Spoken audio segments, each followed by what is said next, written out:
One has a PhD in philosophy, has several books written, and tons of debates under his belt. The other has no credentials to speak of, has no book written, and only 2 debates on YouTube under his belt.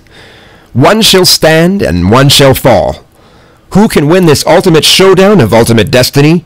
Start the logical fallacy counter. It's Deconverted Man versus William Lane Craig. Even if we allow the dubious luxury of arbitrarily conjuring up a terminator to an infinite regress and giving it a name, there is absolutely no reason to endow that terminator with any of the properties normally ascribed to God: omnipotence, omniscience, goodness, creativity of design, to say nothing of such human attributes as listening to prayers, forgiving sins, and reading innermost thoughts. Response to number 10. Apart from the opening dig, this is an amazingly concessionary statement. Dawkins doesn't deny that the argument successfully demonstrates the existence of an uncaused, beginningless, changeless, immaterial, spaceless, timeless, and unimaginably powerful personal creator of the universe. Oh my word, where do I even...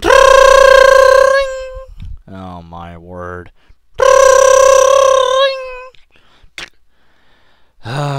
Yes. Hey, how's it going? You blew out my eardrums. It's not going good anymore. And you probably lost me at least 5 subscribers by you being loud and obnoxious. Yay! I'm in your video again! Yay! It's me, Outright Lie, everybody! Put a comment if you love Outright Lie! Don't do that. Don't encourage him. Say that you love Outright Lie below! Don't do that. Don't you dare post that you love Outright. Do it now! No! Go away! So, where was I? Okay. Craig, stop it. You're lying. You're lying to your audience. You're lying to yourself. Listen to what the objection said. Even if we allow... Is it clear enough? Even if we allow. Not, I'm going to grant everything. I'm saying that if we tentatively granted this, if we allowed for it, if we said that this incoherent mess was true, then these things would follow. It is a probabilistic statement here. If we allowed this to be true, then we could still draw these conclusions. We're not going to allow it to be true, but if we did, here's what those conclusions would be. Thus, the conclusions are incoherent, the conclusions are not satisfactory, the conclusions do not give us what we would need to get to where the argument presenter wants us to get to. Therefore, there's something lacking in the argumentation. So, cut it out, Craig. Seriously. Don't be lying to your audience. Don't be lying to me. Don't be lying to people. Stop it, okay?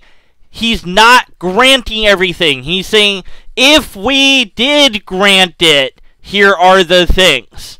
He's not saying, I'm granting it, but blah, blah, blah, blah, blah. He's not doing that, Craig. Stop it!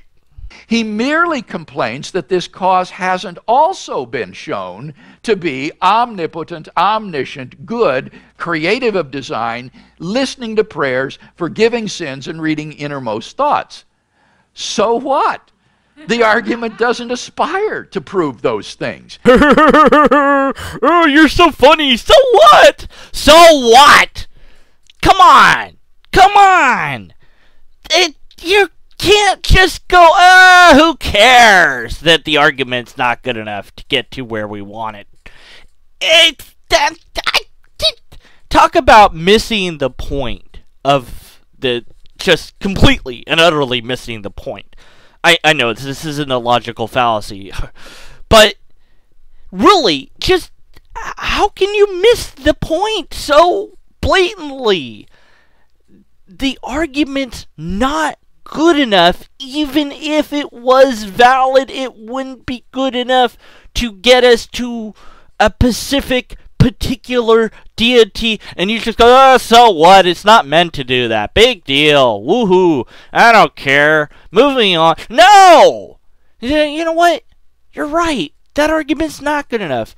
I need to have a new argument, a longer argument perhaps, that gets to the very specific deity that I'm trying to get to. It would be a bizarre form of atheism, indeed one not worth the name, that conceded that there exists an uncaused, beginningless, changeless, immaterial, timeless, spaceless, and unimaginably powerful personal creator of the universe, who may, for all we know, also possess all the properties listed by Dawkins. It's time to play Guess That Logical Fallacy! Okay, let's see. Is it red herring? Is it straw man?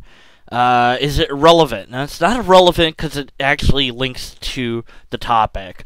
It's straw man, yes, but it's also red herring because it's both! I choose it's both a red herring and a straw man. Am I right? Congratulations! You got it right! Yay! Now, we needn't call the personal creator of the universe God if Dawkins finds this unhelpful or misleading, but the point remains that a being such as described must exist. No. Because he's not granting it. He's saying that, okay, if we granted it, can't believe I have to explain this again. If we granted it, it doesn't lead to your God. It leads to something that I guess we could call God. But it doesn't lead to your God.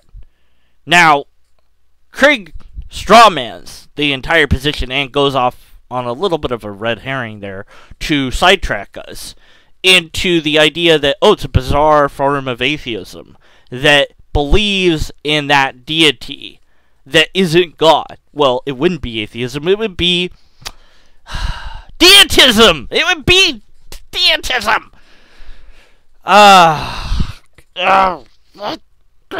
Just back to the video.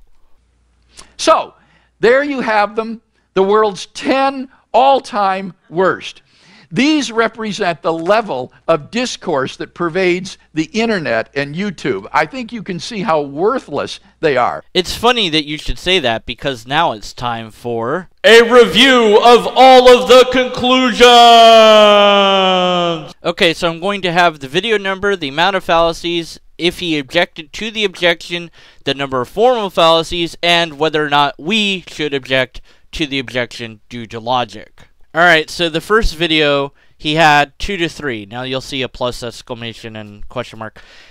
He has so many probabilistic possibilities of logical fallacies that it's hard for me to really decide how many he really has. So, I mean, you can go with the safer bet, take the lower number, or you could be a little bit more staunch about it and take the higher number, or you can go back and watch it and count up how many fallacies and do it yourself and figure it out yourself if you want to.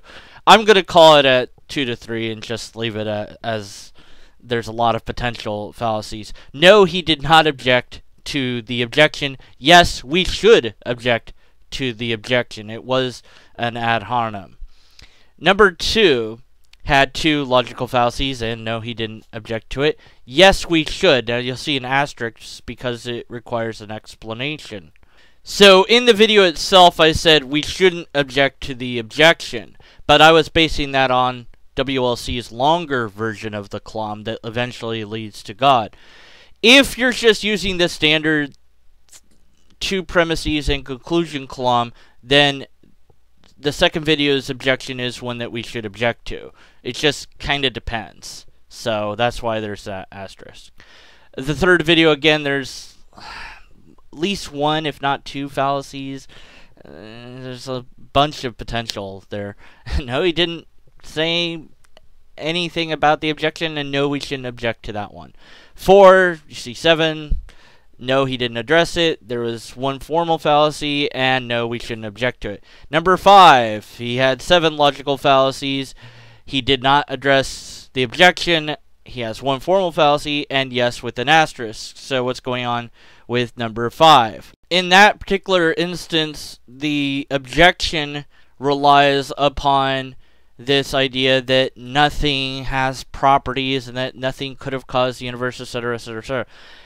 We don't know that. We don't know anything about nothing, and the definition of nothing is one thing. That is something that we agree upon. That is an agreement. We agree that that's what it means. But we don't know that that's what it is. And so there is my objection to this objection. Craig's objection is that nothing doesn't have any properties based on the definition of nothing. But we don't know what nothing really is like, so Craig can't make to that objection. We should have objected to it because we don't know what nothing is. In reality, we just know what the definition of it is in our brains.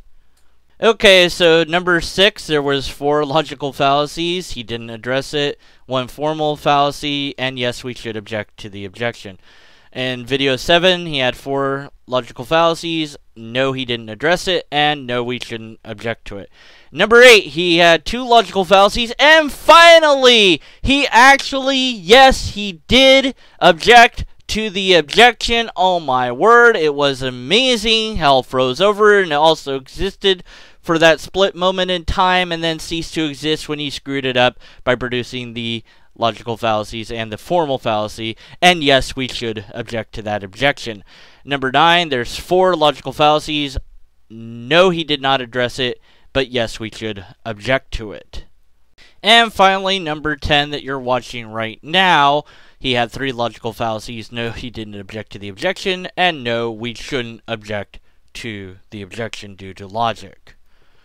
Out of all of the times that Craig could have objected to the objections based on logic, and there's 6 total times that we should object to the objections, he only gets 1 right. So 5 out of 6 times he's wrong, even though the objection is something we should object to. I think I've won. I think I've made the case that DM should win this thing, DM versus WLC. I think I win here, because not only do I object to the objections logically, but I also admit when that is the case. I admit when we should and when we shouldn't. Craig just says no to all of the objections. That's it. Of course he can't say yes to the objections because they show the clom is flawed, which it is. So I understand why he wouldn't. I mean, but there's only 4 on this list that are valid. And Dawkins is kind of a weaker one. Really, Dawkins is one more about kind of an attempt of a reductio ad absurdum, that even if we concluded that it was true, the conclusion doesn't tell us very much. And therefore, the argument's not sufficient to get us to where the opponent wants us to go. It's a valid complaint, and it's an attempt, I think, in a reductio ad absurdum, although it doesn't go far enough to actually qualify as a reductio ad absurdum. But nonetheless, yeah, it's a valid issue, and it's certainly a valid objection, and Craig doesn't address it at all. He just says it doesn't matter. So essentially, he agrees that it's a valid objection. He just doesn't think that it matters. But Craig kind of gets right. I really have to say this. I hate to say this, but I'm honest, so I'm going to say it. He kind of gets right that if the kalam was valid, that's hard to say without laughing. If it was valid, I personally would be a deist. I'd be a skeptical deist because I'd still be investigating what the bleep god is and which one it is or whatever. I would need more information than the argument gives me. The argument isn't sufficient to get me to any particular type of god. So there's a vast array of gods that I would have to investigate. But that's it. It wouldn't get me to Christian. It would just get me to deist, and I would still be a skeptic, so I would still be sorting through information and still be analyzing things and asking questions, etc., etc. I'd be a skeptical deist rather than a skeptical atheist, okay? So Craig gets that slightly right. That's it. Technical point, okay? We have a grand total of 36 logical fallacies and 4 formal fallacies.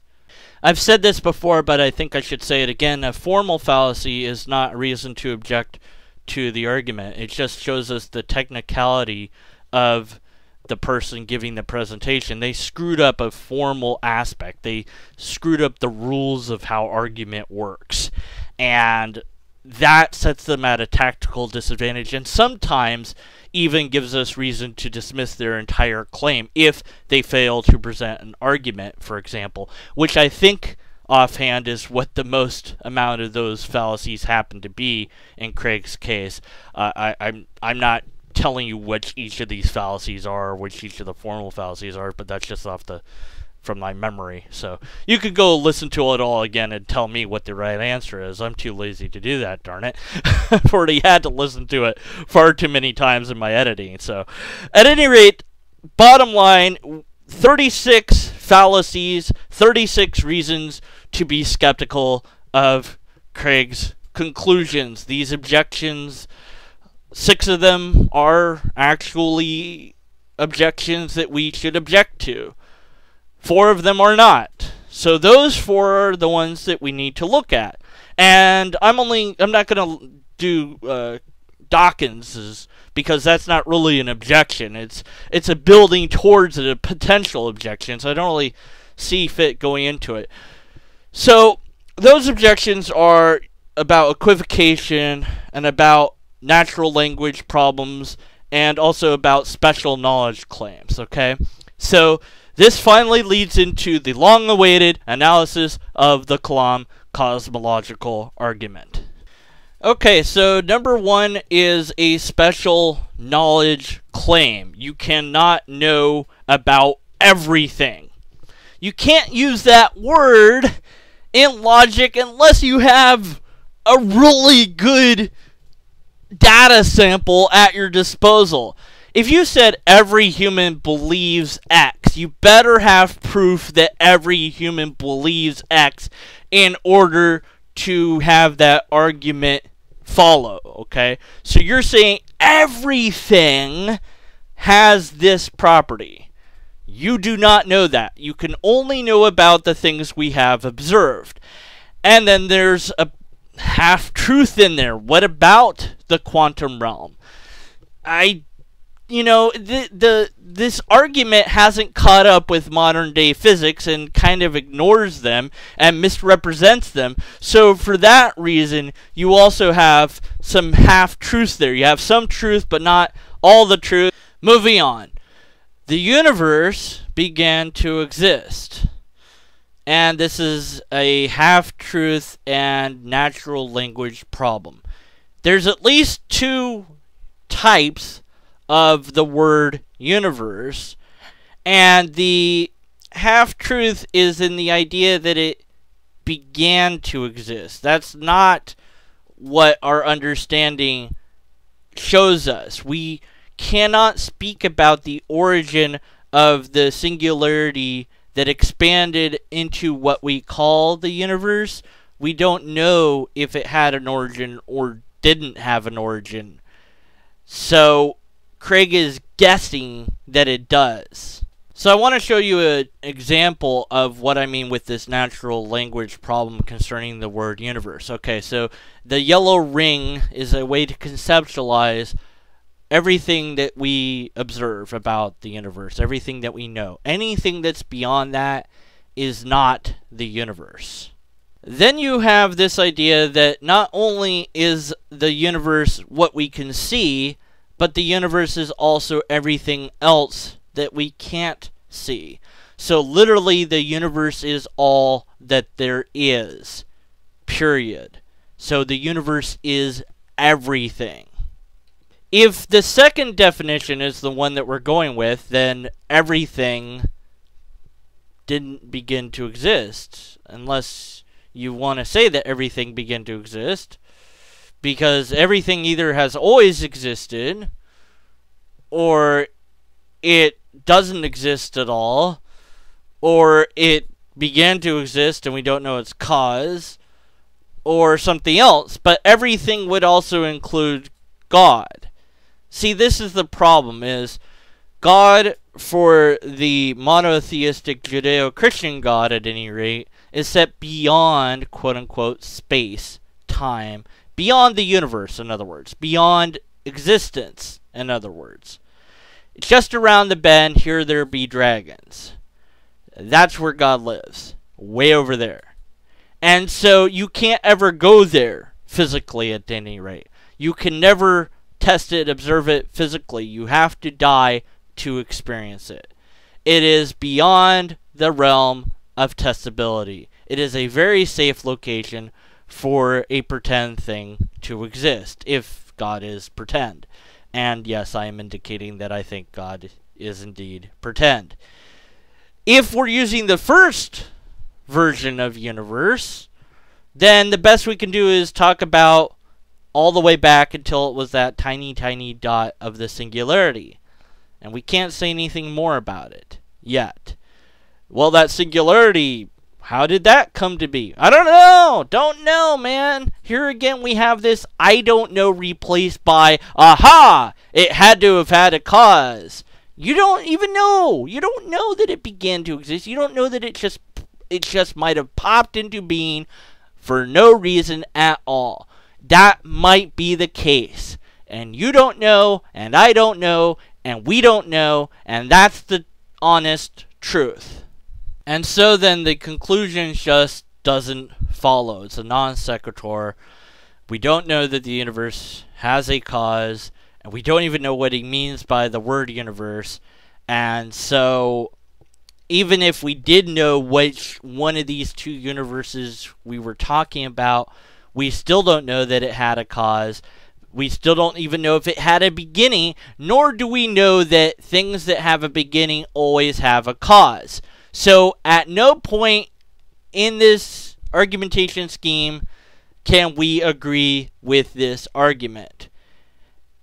And for those of you who don't want to count, that's about 5 logical fallacies. And again, I said about because there's potential fallacies included in there. I left out false dichotomy, and I left out the outright lie that I could have invoked. Well, I kind of did. It's half-truth. I'm more comfortable with saying half-truth than directly saying outright lie. But at any rate, there's potential fallacies also in there. And then, of course, you could continue with your objection into Dawkins' objection and attempt to reducto ad absurdum and say, even if this is true, we could still say the cause is natural. Even if it's true, we could say that it's any deity. So the conclusion doesn't lead us to any concrete conclusion. Therefore, the argument is flawed, and we should be suspicious of the argument, and it's not something useful or utilitarian to get us to any coherent, logical answer, period. Okay, so if you happen to be a theist, you happen to be a believer in a particular God, then you will disagree with me that on many points. But I hope that you disagree because of logic and not because you believe in God. The thing is, the objections to these objections, I'm willing to say that 6 of them are wrong. They are wrong objections, but 4 of them are valid. If you're willing to say that those 4 are valid, then you're doing real logic. If you're unwilling to say that those 4 are valid, then you're not doing real logic. You're giving in to cognitive dissonance. You're giving in to your belief. You're giving in to what you want to be true. When I was a theist, when I was a Christian, I encountered WLC, and I was his #1 fan for a long, long time. I thought he was awesome. I thought he was annihilating people left and right. But then I started to actually sit down and learn logic, and the more I learned, the less and less I liked Craig and respected Craig, and then the less and less I agreed with Craig. But I was able still to maintain my theism because I hadn't done the rest of my investigation at that time. So what I'm asking you to do, if you do happen to be a theist and you do happen to be a Christian, is go with the logic. Don't worry that the logic will get you away from God. And if the logic did get you away from God, then maybe, just maybe, that is the logical position to take. Of course, it's always worthwhile to investigate that further. That's why I call myself a skeptic. I doubt and I investigate. My seeking of truth is not complete. It will never be complete until I don't exist anymore. So, your seeking should never be complete. It should never be, God did it, the end. Many times, Christians and other people of other religions don't know the history of their own religion or their own religion book. That is woefully shameful. To me, that suggests that they don't believe in their own religion enough. They don't really take it seriously. They don't really think that it's the most important thing. Especially when they're only, taking half of, an hour out of a day, maybe 2, on a particular day to worship or to go to services. Some people do that a lot more. Some people do it way more, right? I knew a guy who had the entire Bible memorized. He had the entire thing memorized. He could pull up verses left and right. And that was pretty impressive. I don't know that he knew the history of the Bible, though, because at the time I never thought to ask him. But it still was far more impressive than not even being able to list the 12 disciples off the top of your head, which many Christians can't do. Or even recite the 10 Commandments. Or even know that there are contradictions in the Bible, and being willing to admit that there are. Contradictions don't make it flawed in the sense that it makes it false automatically. It makes those particular things flawed. It makes those particular things false. We have to be skeptical about those particular contradictions. It doesn't make the whole thing invalid. But it certainly is a problem, and it's a problem that you should be honest about. All I'm asking is for you to pursue the truth with honesty and integrity. And if it happens in the end that God is that truth, then tell me how in the world you got there, because I'd love to join you on that journey. But do note that you should have a logically coherent argument to get from here to there. And be willing and able to present that to me or to anyone else. Unless and until we have such an argumentation, we have to continue to be skeptical of the conclusions.